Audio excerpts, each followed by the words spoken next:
రైతు భోజట్ల ప్రభాకర్ ఆత్మహత్య ఘటనపై తెలంగాణ ప్రభుత్వం సీరియస్ అయింది. సీఎం రేవంత్ రెడ్డి ఆదేశాల మేరకు ఈ ఉదంతానికి సంబంధించి 10 మందిపై ఖానాపురం హవేలీ పోలీస్ స్టేషన్లో కేసు నమోదు చేసింది.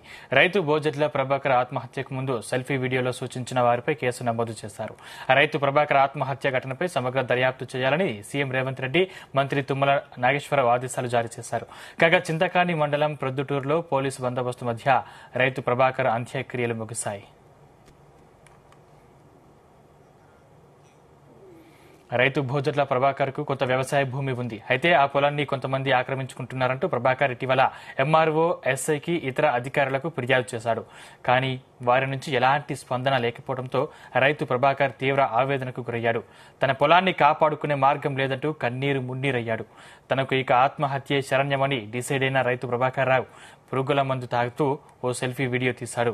అందులో రైతు రాజ్యాంగం చెప్పుకునే కాంగ్రెస్ ప్రభుత్వంలో తనకు అన్యాయం జరిగిందని CM Revanth Reddy, deputy CM Mallu Bhatti Vikramarka స్పందించి తన కుటుంబానికి న్యాయం చేయాలని ఆ వీడియో తన గోడును వెళ్లబోసుకున్నారు.